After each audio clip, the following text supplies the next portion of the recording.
బెంగాల్లో అయితే సర్కారీ ఉగ్రవాదం అనాలేమో. ఎందుకంటే ప్రత్యక్ష ఉగ్రవాదం జరిగిపోతుంది అక్కడ.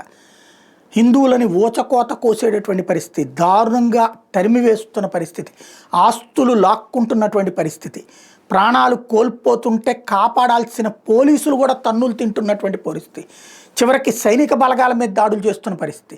వాళ్ళని కాల్చలేకపోతున్నాం ఎందుకంటే అనుమతులు ఇవ్వకపోవడం వల్ల, రాష్ట్రపతి పాలన పెట్టలేకపోతున్నాం ఎందుకంటే మోడీ సర్కార్ ధైర్యం చేయకపోవడం వల్ల.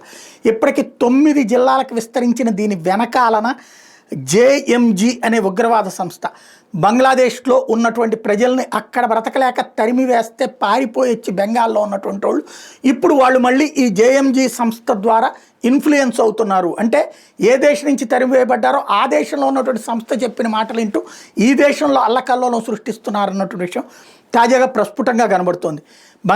వక్ఫ్ చట్టాన్ని వ్యతిరేకిస్తూ బెంగాల్లో హింస వెనకాల ఈ సంస్థే ఉందన్నటువంటిది తాజాగా కేంద్రం ఐడెంటిఫై చేసింది. బెంగాల్లో దాడులు చేసినటువంటి చరిత్ర ఉన్నటువంటి జమాతుల్ ముజాహిదీన్ బంగ్లాదేశ్ జేఎంజీ దీని వెనకాల ఉంది. ప్రస్తుతం ఆ సంస్థ తిరిగి బెంగాల్లో పట్టు బిగిస్తోంది. 7 సరిహద్దు జిల్లాల్లో కార్యకలాపాలు సాగిస్తోంది అన్నటువంటి విషయం ఐడెంటిఫై చేశారు. ఆ జిల్లాల్లోని మదర్సాల నుంచి యువకులను భారీగా జేఎంజీ నియమించుకుంటోందని తేలింది.